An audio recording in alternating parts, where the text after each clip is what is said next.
Good morning વિદ્યાર્થી મિત્રો, તમારું હાર્દિક સ્વાગત છે આ આપણી યુટ્યુબ ચેનલ એમડી એકેડમીમાં। આજે આપણે વાત કરવાની છે આજના મહત્ત્વપૂર્ણ કરંટ અફેરની, અને આ કરંટ અફેર ગુજરાતની બધી જ એક્ઝામ માટે મોસ્ટ ઇમ્પોર્ટન્ટ છે। પહેલો ક્વેશ્ચન છે કે તાજેતરમાં મિત્રો જે ન્યૂઝીલેન્ડને હરાવીને કયા દેશે મિત્રો આઈસીસી ચેમ્પિયન ટ્રોફી 2025 જીતી છે? તો ભારતે મિત્રો જે આઈસીસી ચેમ્પિયન ટ્રોફી 2025 છે મિત્રો એનો ખિતાબ જીતી લીધો છે।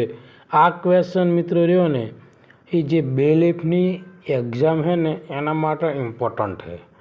આવનારી જે પણ મિત્રો બેલીફ હોય કે હાઈકોર્ટ આસિસ્ટન્ટ ક્લાર્ક હોય તો એના માટે મિત્રો આ ક્વેશ્ચન મોસ્ટ ઇમ્પોર્ટન્ટ છે, કારણ કે કરંટનો છે અને તેમાં રમતગમતનું પૂછાય છે વધુ। આપણે મિત્રો આપણા એક વિદ્યાર્થીનો મને મેસેજ હતો કે સાહેબ તમે જે કરંટ અફેર છે રમતગમતનું છેલ્લા 6 મહિનાનો વિડીયો બનાવો, તો આપણે તમારી માટે મિત્રો મટીરિયલ તૈયાર થઈ ગયું છે। હવે તમને લગભગ ઓડિયા ટિવરેટીના દિવસે આપણે રમતગમતનો જે લાસ્ટ 6 મહિનાનું જે કરંટ છે ઇમ્પોર્ટન્ટ એનો વિડીયો બનાવીને આપણે અપલોડ કરવાનો છે। તો મિત્રો આઈસીસી ચેમ્પિયન ટ્રોફી 2025 યજમાન દેશ કયો હતો? તો પાકિસ્તાન, પણ ફાઇનલ ક્યાં રમાઈ? યુએઈ દુબઈમાં। અને ચેમ્પિયન કોણ બન્યું છે?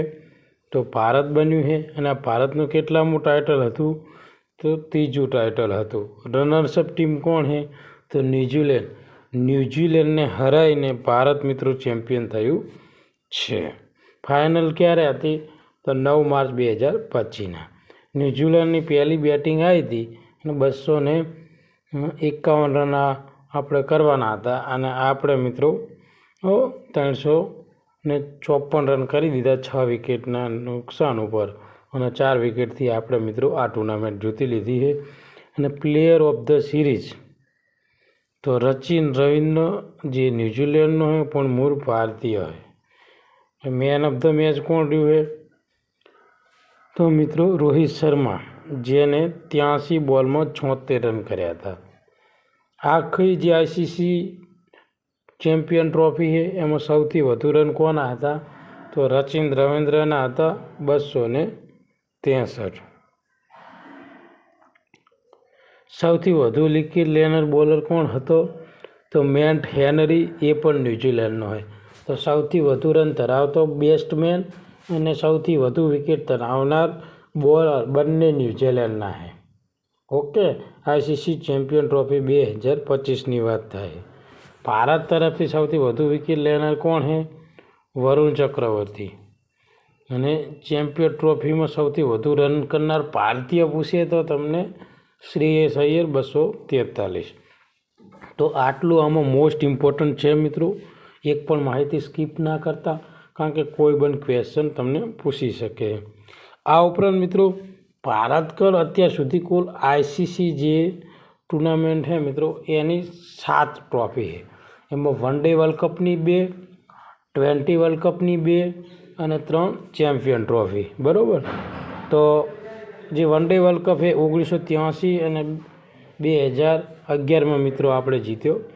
T20 વર્લ્ડ કપ છે મિત્રો 2007માં પ્રથમ વખત ભારતમાં આયોજન થયું હતું અને ભારતે જીત્યો હતો। લાસ્ટમાં 2024માં આપણે જીત્યો। 3 આઈસીસી ચેમ્પિયન ટ્રોફી મિત્રો 2002, 2013 અને 2025। અને સૌ પ્રથમ જે આઈસીસી ચેમ્પિયન ટ્રોફી છે ને એ રમવાની શરૂઆત રહીને 1998માં થઈ હતી, જેમાં મિત્રો ન્યૂઝીલેન્ડ છે મિત્રો એને વેસ્ટ ઇન્ડિઝને હરાવ્યું હતું। તો મોસ્ટ ઇમ્પોર્ટન્ટ છે મિત્રો આટલી માહિતી આવનારી એક્ઝામ માટે। આગળ વાત કરીશું કે તાજેતરમાં મિત્રો જે આંતરરાષ્ટ્રીય મહિલા દિવસ ક્યારે ઉજવવામાં આવ્યો હતો? તો 8 માર્ચના દિવસે આંતરરાષ્ટ્રીય મહિલા દિવસની ઉજવણી કરવામાં આવી હતી। તો મિત્રો કે વિવિધ ક્ષેત્રોમાં મહિલાઓની સિદ્ધિ અને યોગદાનના માન માટે દર 8 માર્ચે મિત્રો આ આંતરરાષ્ટ્રીય મહિલા દિવસની ઉજવણી કરીએ છીએ। પણ મિત્રો કેટલાક કન્ફ્યુઝન પોઈન્ટ છે દિવસોને લઈને જે અવારનવાર મિત્રો એક્ઝામમાં પૂછાતા હોય। તો મિત્રો 8 માર્ચ એટલે શું છે કે આંતરરાષ્ટ્રીય મહિલા દિવસ। ઓકે, 8 માર્ચ એટલે શું? આંતરરાષ્ટ્રીય મહિલા દિવસ. 13 ફેબ્રુઆરી એટલે રાષ્ટ્રીય મહિલા દિવસ. આજે સરોજની નાયડુ તો એના માનમાં મિત્રો જે 13 ફેબ્રુઆરી છે એ આપણે રાષ્ટ્રીય મહિલા દિવસ તરીકે ઉજવીએ છીએ. પછી આંતરરાષ્ટ્રીય બાલિકા દિવસ ક્યારે છે? તો 11 ઓક્ટોબરના દિવસે મિત્રો આંતરરાષ્ટ્રીય બાલિકા દિવસ આપણે ઉજવીએ છીએ. આ ઉપરાંત મિત્રો 11 ફેબ્રુઆરી એટલે કે international day four woman and girls in science એટલે કે આંતરરાષ્ટ્રીય વિજ્ઞાન દિવસ, જેમાં મહિલાઓ અને છોકરીઓનું મહત્ત્વ માટે મિત્રો આ દિવસની ઉજવણી કરવામાં આવે છે. તો 11 ફેબ્રુઆરી યાદ રાખજો, 13 ફેબ્રુઆરી યાદ રાખજો, 8 માર્ચ યાદ રાખજો અને 11 ઓક્ટોબર યાદ રાખજો. આગળનો ક્વેશ્ચન છે મિત્રો કે તાજેતરમાં કઈ એરલાઇન્સ સીટ ક્ષમતામાં વિશ્વમાં બીજી સૌથી ઝડપી વિકસતી એરલાઇન બની છે? તો ઇન્ડિગો. આગળનો ક્વેશ્ચન છે મિત્રો કે તાજેતરમાં જે ફેડરલ બેંકના પ્રથમ બ્રાન્ડ એમ્બેસેડર તરીકે કોની નિમણૂક કરવામાં આવી છે? તો જે વિદ્યા બાલન છે મિત્રો એમની નિમણૂક કરવામાં આવી છે. પછી મિત્રો ગ્લોબલ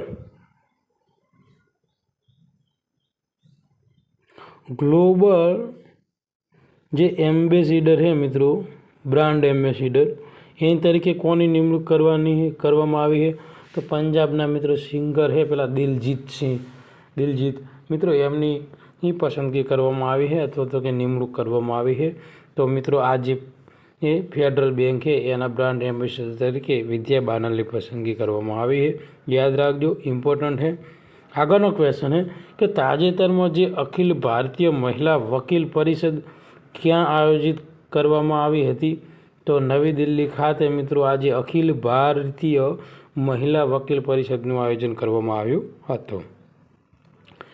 તાજેતરમાં મહિલાઓની સુરક્ષા અને જે ગૌરવને સુનિશ્ચિત કરવા માટે કયા રાજ્યએ પ્રોજેક્ટ હિફાજત શરૂ કર્યો છે? તો મિત્રો પંજાબ દ્વારા પ્રોજેક્ટ જે છે મિત્રો હિફાજત એની શરૂઆત કરવામાં આવી છે.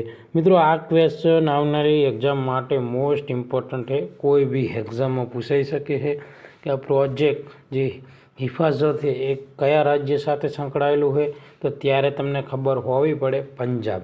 અને મિત્રો હાલમાં જે પંજાબ છે એને એવો નિર્ણય લીધો છે કે અમારા રાજ્યમાં મિત્રો કે જે પંજાબી શિક્ષણ છે એ તમારે લેવું, પંજાબી શિક્ષણ રહ્યું ને એ લેવું ફરજિયાત છે. મિત્રો એ પણ યાદ રાખજો, હાલમાં ચર્ચામાં છે. આ ઉપરાંત મિત્રો આપણે વાત કરતા હતા જે પ્રોજેક્ટ હિફાજત છે એની, તો પંજાબ સરકારે મિત્રો મહિલાની સલામતી અને જે ગૌરવને સુનિશ્ચિત કરવા માટે શરૂ કર્યો છે. ક્યારે શરૂઆત કરી છે? 8 માર્ચના દિવસે એટલે કે આંતરરાષ્ટ્રીય મહિલા દિવસના દિવસે આ જે પ્રોજેક્ટ છે મિત્રો એની શરૂઆત કરી છે. હવે આ પ્રોજેક્ટ શરૂ તો કર્યો છે પણ એનો કંઈક ઉદ્દેશ તો હશે ને. તો ઉદ્દેશ શું છે? તો કે મહિલા અને જે બાળ હેલ્પલાઇન દ્વારા મિત્રો 24/7 મિત્રો સહાય પૂરી પાડવામાં આવશે. હિંસાના જે ભોગ બનેલા લોકો માટે પ્રતિભાવ પદ્ધતિને મજબૂત કરવાનો છે. જેવી રીતે મિત્રો આપણે ગુજરાતમાં 181 છે મિત્રો જેને અભિયમ હેલ્પલાઇન કહીએ છીએ, એ 24/7 ચાલે. ગમે ત્યારે તમે કોઈ છોકરી હોય મિત્રો એ હિંસાથી પીડાતી હોય, કોઈ એને બ્લેકમેલિંગ કરતું હોય કે કોઈ બી પ્રોબ્લેમ હોય એનો, તો આ 181 ઉપર ફોન કરીને પોલીસ પાસે પહોંચી હેલ્પ માગી શકે. એ જ પ્રકારની આરી મિત્રો એક જે પ્રોજેક્ટ હિફાજત છે એ પંજાબ સરકાર દ્વારા શરૂઆત કરવામાં આવી છે. તાજેતરમાં મિત્રો NMDCના નવા ચેરમેન અને મેનેજિંગ ડાયરેક્ટર તરીકે કોની નિમણૂક કરવામાં આવી છે? તો મિત્રો જે અમિતાભ મુખર્જી છે એની નિમણૂક કરવામાં આવી છે. તો મિત્રો આ NMDC એટલે શું છે? તો નેશનલ માઇનિંગ ડેવલપમેન્ટ કોર્પોરેશન એનું ફૂલ ફોર્મ છે. શું? નેશનલ, M એટલે માઇનિંગ, D એટલે ડેવલપમેન્ટ અને C એટલે કોર્પોરેશન. तो जे नेशनल माइनिंग डेवलपमेंट कॉर्पोरेशन है एना नवा एमडी अमिताभ मुखर्जी मित्रों आव्या है। मित्रों जे पण विद्यार्थी मित्रों आपणी यूट्यूब चैनल में जो नवा होय तो आपणी यूट्यूब चैनल ने सब्सक्राइब करी लेजो, जेथी करीने करंट अफेरना बधा ज विडियोनी नोटिफिकेशन मळी रहे। आ उपरांत तमारे करंट अफेरनी पीडीएफ जोईती होय तो टेलिग्राम चैनल में जॉइन थई जाजो। तो अमिताभ मुखर्जी ने 6 मार्च 2025 थी जे राष्ट्रीय खनिज विकास निगम एटले के नेशनल माइनिंग डेवलपमेंट कॉर्पोरेशन अध्यक्ष અને મેનેજિંગ ડાયરેક્ટર તરીકે નિયુક્ત કરવામાં આવ્યા છે। તેમનો કાર્યકાળ જો 2028 સુધી રહેવાનો છે અને ખનિજ સંશોધન પર ધ્યાન કેન્દ્રિત કરે એ હેતુથી મિત્રો કરવામાં આવ્યો છે। અને આ જે નેશનલ માઇનિંગ ડેવલપમેન્ટ કોર્પોરેશન છે મિત્રો, જેને આપણે રાષ્ટ્રીય ખનિજ વિકાસ નિગમ, એનું મુખ્ય મથક ક્યાં આવેલું છે? હૈદરાબાદમાં આવેલું છે। મોસ્ટ ઇમ્પોર્ટન્ટ ક્વેશ્ચન મિત્રો બીજો કે તાજેતરમાં જે સી ડ્રેગન बराबर 2025 नौकादल कवायत क्या शुरुआत करवामां आवी है?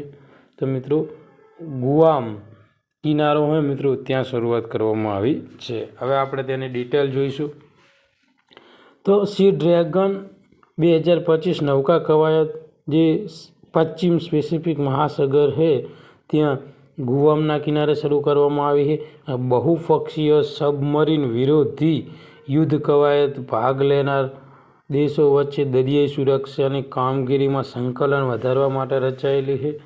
अने मित्रों आ कवायत यूनाइटेड स्टेट नौकादळना जे 7मा फ्लीट द्वारा मित्रों आयोजन करवामां आव्युं है। एटले आयोजन कोना द्वारा करवामां आव्युं है? अमेरिका द्वारा। आमां मित्रों भारतीय नौकादळ, Japan maritime self defence force, royal Australian air force અને જે રિપબ્લિક ઓફ કોરિયન નેવી વગેરે દેશોએ મિત્રો આમાં જે સી ડ્રેગન કવાયત છે એમાં ભાગ લીધો હતો। આ કવાયતનો ઉદ્દેશ શું છે? તો જે સબમરીન વિરોધી યુક્તિઓમાં સુધારો કરવાનો છે, જેમાં ભાગ લેનાર દેશો વચ્ચે વધુ સારી સંરક્ષણ તૈયારી અને સહયોગને સુનિશ્ચિત કરવા માટે શરૂ કરવામાં આવી છે। આગળનો ક્વેશ્ચન છે કે તાજેતરમાં કયા દેશમાં મિત્રો 500 किलो वजननो धातुनो पदार्थ तूटी पड़्यो है, जेनाथी अवकाशना काटमाळमां अंगे चिंता वधी है? तो केन्यामां। ताजेतरमां कया राज्यमां नियमित बाळ रसीकरण डिजिटल मॉनिटरिंग माटे राइज एप्लिकेशन शुरू करी है? तो उत्तर प्रदेश में मित्रों जे राइज एप्लिकेशन है मित्रों ये शुरू करवामां आवी है। आ एप्लिकेशन शुरू करवानो हेतु शू है? तो जो बाळको में जे रसीकरण करवामां आवे मित्रों ये डिजिटल रीते मॉनिटरिंग करी शकाय ए हेतुथी शुरू करवामां आवेली है। अने मित्रों ज्यां उत्तर प्रदेश है तेना रसीकरण कार्यक्रम में वधारवा माटे जे राइज एप्लिकेशन है तेनुं फूल फॉर्म है rapid immunization skill enhancement application मित्रों शुरू करवामां आवी है अथवा तो कि रजू करवामां आवी है। आ एप्लिकेशनों में मित्रों जे नर्सों अने जे सहायक नर्स मिडवाइल्स जेवा मित्रों आरोग्य कर्मचारीओ माटे बनाववामां आवी है, जेना आधारे मित्रों नियमित बाळ रसीकरणनुं कार्यक्षम रीते परीक्षण करवा माटे आ एप्लिकेशन बनाववामां आवेली छे।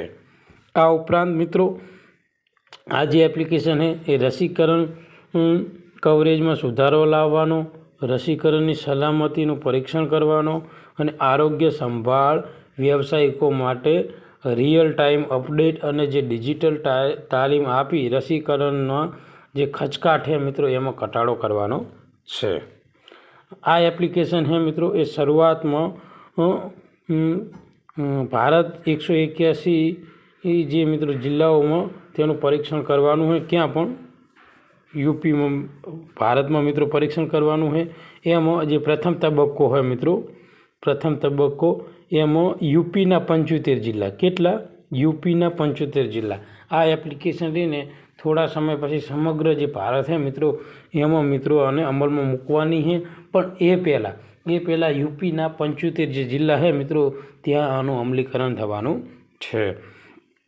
ताजेतरमां कया રાજ્ય સરકારે પરિવારને કેન્દ્રિત નાગરિક ડેટાબેઝની સ્થાપવાનો પ્રસ્તાવ મૂક્યો છે, તો અરુણાચલ પ્રદેશ દ્વારા આ પ્રસ્તાવ મૂકવામાં આવ્યો છે.